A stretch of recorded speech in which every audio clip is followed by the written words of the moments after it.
नमस्कार, स्वागत है आपका BTV न्यूज में। आपके साथ मैं हूं सना और आइए करते हैं खबरों की शुरुआत इस खबर के साथ। निर्माणाधीन फ्लाईओवर के कार्य के दौरान मदन महल थाने के पास हुए हादसे को लेकर कांग्रेस कार्यकर्ताओं ने घटनास्थल पर धरना देकर विरोध प्रदर्शन किया और इस लापरवाही के लिए ठेका कंपनी और अधिकारियों को जिम्मेदार ठहराया। उन्होंने सत्ता पक्ष पर भी निशाना साधते हुए आरोप लगाए हैं एवं मृत हुए श्रमिक और घायलों को आर्थिक सहायता उपलब्ध कराने की मांग की है।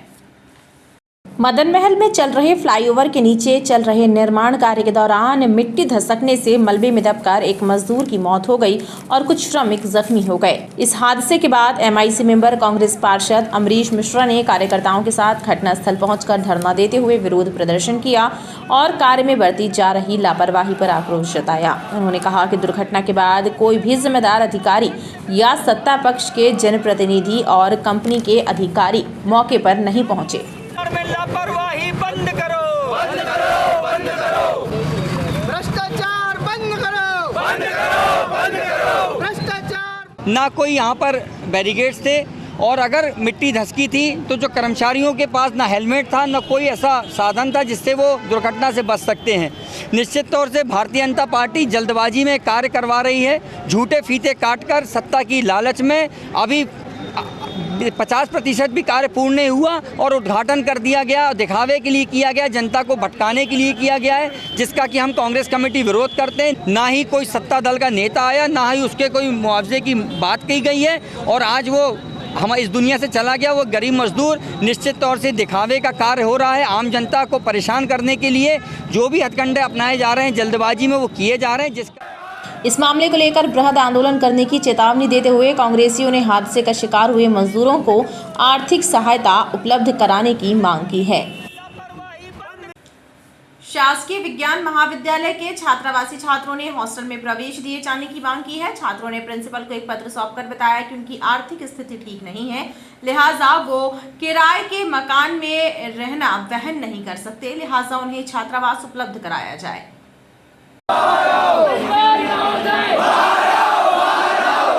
साइंस कॉलेज में अध्ययनरत छात्रों ने कॉलेज प्रबंधन को एक मांग पत्र सौंपकर छात्रावास में प्रवेश प्रक्रिया आरंभ करने की मांग की है। उन्होंने बताया कि फर्स्ट ईयर और सेकेंड ईयर में वो हॉस्टल में रहकर पढ़ाई कर रहे थे, लेकिन इस बार उन्हें बेहद परेशानी का सामना करना पड़ रहा है क्योंकि छात्रावास की प्रवेश प्रक्रिया बहाल नहीं की गई है। उन्होंने अपनी खराब आर्थिक स्थिति का हवाला देते हुए कहा कि वो किराए का मकान और बाहर के खाने का खर्च वहन नहीं कर सकते।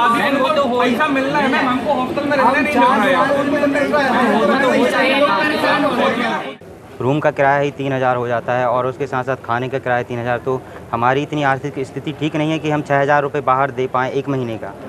ऐसे हम 100-150 हैं अभी जिनका एडमिशन नहीं हो पा रहा है। तो सभी लोगों के घर की आर्थिक स्थिति कमज़ोर है और सभी बाहर से आते हैं, तो इतने सारे लोगों का भविष्य खतरे में। एडमिशन के लिए आपसे जब एडमिशन की बात कर रहे हैं, सर बोलते हैं मना कर रहे हैं कि हम नहीं देंगे छात्रावास में एडमिशन। और वो ये बोलते हैं कि PWD का हवाला दे देते हैं कि वो बिल्डिंग ऐसी है, जबकि सब सुरक्षित है, वहाँ पर कोई दिक्कत नहीं है। वहीं कॉलेज प्रबंधन का कहना है कि हॉस्टल का कुछ हिस्सा जर्जर हो गया है, जिसकी वजह से स्टूडेंट्स को प्रवेश नहीं दिया जा रहा है। इसलिए जो है इनकी मांगे, वो जो मांग रहे हैं वो पूरी करना संभव नहीं है जब तक उसमें रिपेयरिंग प्रॉपर ना हो जाए। और नए छात्रावास नए छात्रावास का प्रपोजल गया है, नए छात्रावास बनने में 4 साल लगेगा, है ना। बाजू में जो छात्रावास है एक और जिसमें NCC का ऑफिस है, उसको भी खाली करने के लिए हम लोगों ने पत्राचार किया, यहाँ से लेकर शासन तक, और लोकल प्रशासन को भी जो है कई बार लिख के दिया, वो भी खाली नहीं मिल रहा है। छात्रों ने हॉस्टल में प्रवेश नहीं मिलने पर सामूहिक रूप से TC प्रदान करने की मांग की है। आधारताल स्थित बिजली कार्यालय के कार्यपालन यंत्री पर भ्रष्टाचार का आरोप लगाते हुए बिजली समस्या निवारण प्रकोष्ठ के द्वारा बिरसा मुंडा तिराहे पर पुतला दहन कर विरोध प्रदर्शन किया गया और भ्रष्ट अधिकारियों पर कार्रवाई करने की मांग की गई।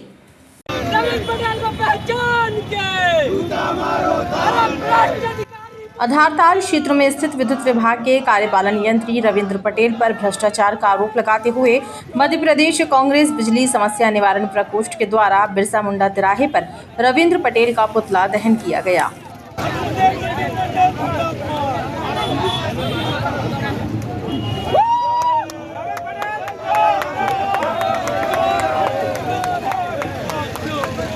संगठन के सदस्यों ने बताया कि विद्युत विभाग के इस अधिकारी के द्वारा किया गया घोटाला उजागर हुआ है, जिससे आम जनता भी आक्रोशित है और ऐसे भ्रष्ट अधिकारी के खिलाफ सख्त कार्यवाही करने की मांग कर रही है।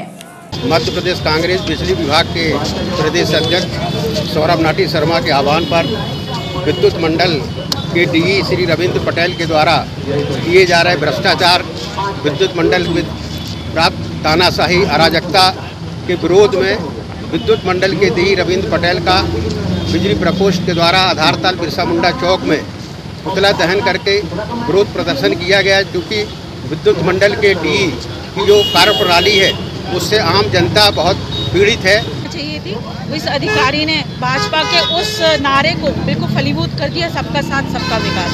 भ्रष्टाचार के मामले में ये बिल्कुल फलीभूत हो रहा है और अधिकारी ने पुराने सामग्री को रंग रोगन करके और लगा दिया है। इस तरीके का भ्रष्टाचार हम लोग बिल्कुल सहन नहीं करेंगे। सभी ने देखा कि हमारे प्रदेश अध्यक्ष माननीय सौरभ नाटी शर्मा जी ने एमबीबी का घोटाला पूरे साक्ष्यों के साथ पकड़ा। 1 करोड़ 32 लाख रुपए का घोटाला है। उसी के आक्रोश में आज हम लोगों ने आधारताल चौकड्डे बिरसा मुंडा चौक पे आके आधारताल डी का पुतला फूका, पुतला दहन किया। प्रदर्शनकारियों ने चेतावनी दी है कि उनका विरोध प्रदर्शन जारी रहेगा एवं भ्रष्ट अधिकारियों के कारनामों को भी जनता के सामने लाने का काम किया जाएगा। रेलवे स्टेशन के प्लेटफॉर्म नंबर 6 के बाहर नशे में धुत एक एसयूवी के ड्राइवर ने आरपीएफ के आरक्षक को टक्कर मारकर घायल कर दिया और तेज रफ्तार से गाड़ी बढ़ाते हुए स्टैंड कर्मियों की बैठक स्थान के पास स्थित शेड से टकरा दी। इस हादसे के बाद स्टैंड के कर्मियों ने वाहन चालक को जंजीरों से बांधकर बुरी तरह से पीट दिया। बाद में सिविल लाइन पुलिस ने चालक को गिरफ्तार कर कार्यवाही शुरू की। शुक्रवार की देर रात रेलवे स्टेशन के प्लेटफॉर्म नंबर 6 के बाहर नो पार्किंग में खड़े वाहन के चालक को गाड़ी अलग करने के लिए कहना आरपीएफ के आरक्षक हरिशंकर को महंगा पड़ गया। नशे में धुत कार चालक ने तेज रफ्तार से गाड़ी बढ़ा दी। इसमें आरक्षक कार की चपेट में आकर घायल हो गया। वहीं पास ही बैठे स्टैंड कर्मी भी बाल बाल बच गए और कार सीधे पेड़ से टकरा गई।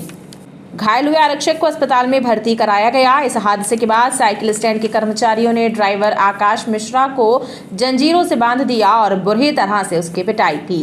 नहीं पिए थे सर, ड्रिंक किए थे सर। तो मैंने बोला सर बस जा ही रहे हैं 2 मिनट। तो उन्होंने बोला नहीं तू उतर। मैंने बोला सर कहते बीच में गाड़ी पर। मैंने बस सर जा ही रहे हैं 2 मिनट। तो मेरा पैर एक्सीलेटर में था, उन्होंने स्टीयरिंग खींच दिया, मेरा पैर ना एक्सीलेटर में दब गया। किसने खींचा जिसकी वो गाड़ी चढ़ी उसमें? हाँ जो पुलिस वाले थे जो उतार रहे थे, नहीं तेरी गाड़ी बीच में। बस सब जा ही रहे हैं 2 मिनट है, बस जा ही रहे, छोड़ने जा रहे हैं हम लोग। इस मामले में आरपीएफ पोस्ट प्रभारी का कहना है कि आरक्षक का इलाज चल रहा है और ड्राइवर के विरुद्ध मामला दर्ज कर सिविल लाइन पुलिस द्वारा कार्यवाही की जा रही है। एक मारुति एक्सेल 6 गाड़ी नो पार्किंग में खड़ी थी, जिसे उसने हटाने के लिए उसको बोला। वो नशे में प्रतीत हो रहा था ड्राइवर और बहस करने लगा, और जब उसे उतारना चाहा तो उसने बहुत तेज़ी से गाड़ी को दौड़ाया, जिसके परिणाम स्वरूप हमारा स्टाफ जो है गाड़ी से टकरा कर नीचे गिर गया और गाड़ी लगभग 30-35 मीटर दूर जाकर एक पेड़ से टकरा कर बुरी तरह क्षतिग्रस्त हो गई। स्टाफ को हमारे अभी हॉस्पिटल में एडमिट किया गया है और ड्राइवर के विरुद्ध सिविल लाइंस थाना जबलपुर में आईपीसी के अंतर्गत प्रकरण दर्ज कराया है। इस घटना के सीसीटीवी फुटेज भी सामने आए हैं। महिला और दिव्यांगों के लिए आरक्षित कोचों में सफर करने वाले सामान्य पुरुष यात्रियों के खिलाफ आरपीएफ द्वारा जांच अभियान चलाया जा रहा है। इसी श्रृंखला में रेलवे प्रोटेक्शन फोर्स ने विभिन्न ट्रेनों में चेकिंग कर ऐसे 25 यात्रियों पर कार्यवाही की है। आरपीएफ के द्वारा ट्रेनों के दिव्यांग कोच और महिला कोचों में विशेष जांच अभियान चलाया जा रहा है। इसके तहत इन दोनों कोचों में यात्रा कर रहे सामान्य पुरुष यात्रियों की धरपकड़ की जा रही है। आरपीएफ पोस्ट प्रभारी इरफान मंसूरी ने बताया कि शनिवार को भी 25 मुसाफिरों को पकड़कर उनके विरुद्ध रेल अधिनियम के तहत कार्यवाही की गई। बेसिकली जो विकलांग हैं और जो भी महिला डब्बे रिजर्व्ड होते हैं, उन पैसेंजरों की को असुविधा ना हो, इसलिए ऐसी कोचों में यात्रा करने वाले व्यक्तियों को पकड़ कर उनके ऊपर रेल अधिनियम के तहत कार्रवाई की जा रही है। अभी तक इस सिलसिले में 25 लोगों को पकड़ लिया गया है। आरपीएफ निरीक्षक इरफान मंसूरी ने बताया कि 5 अक्टूबर से ये अभियान चलाया जा रहा है, जो लगातार जारी रहेगा। डायबिटीज एक घातक बीमारी बनती जा रही है और इसके शिकार लोगों की जरा सी लापरवाही से उनकी जान पर बन सकती है। लेकिन इस रोग के उपचार की नई पद्धतियां भी आ गई हैं, जिसकी जानकारी देने के लिए महानदा क्षेत्र में एक अंतर्राष्ट्रीय कॉन्फ्रेंस का आयोजन हुआ, जिसमें देश विदेश से आए चिकित्सकों ने अपनी बात रखी। माहिर डायबिटीज रिसर्च एंड फाउंडेशन के तत्वाधान में complete diabetes care clinical to digital conference का आयोजन किया गया, जिसके पहले दिन देश एवं विदेश के नामी चिकित्सकों द्वारा व्याख्यान दिए गए। थ्रू आउट द कंट्री से लोग आए हैं बात करने को, कि बताने को आप कि किस तरह से अपन डायबिटीज़ को कंट्रोल कर सकते हैं। मैं आज इधर डायबिटीज़ में एक नया मेडिसिन आए हैं जो इंजेक्शन इंसुलिन कहते हैं अपन, जो हफ्ते में एक बार ले सकते हैं। वो अभी इंडिया में नहीं आया मगर बाहर ऑलरेडी अवेलेबल है, उस पर मैं बात करने वाला हूँ।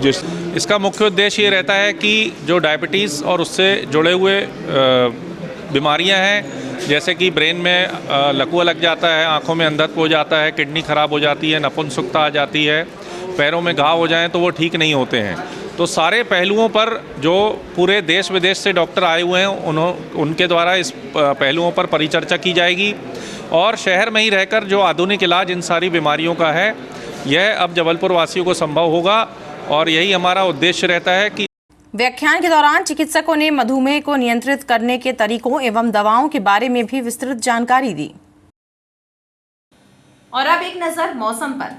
हवाओं की दिशा बदलकर उत्तर पश्चिमी हो गई है, जिससे मौसम बदलाव की गति तेज होने की संभावना व्यक्त की जा रही है। मौसमविदों का कहना है कि पहाड़ी इलाकों में मौसम परिवर्तन की खबर जल्द ही सुनने को मिल सकती है। वहीं मैदानी इलाकों में भी सर्दी के रूप में इसका असर दिखाई दे सकता है। फिलहाल न्यूनतम तापमान में 2 डिग्री की गिरावट आने के बाद तापमान 20.2 डिग्री सेल्सियस दर्ज किया गया। वहीं अधिकतम तापमान सामान्य से 2 डिग्री सेल्सियस अधिक 34.7 डिग्री सेल्सियस रहा। इसके अलावा हवाओं की गति लगभग 4 किलोमीटर प्रति घंटे रही। खबरों का सिलसिला लगातार जारी रहेगा। आप देखते रहिए BTV न्यूज़।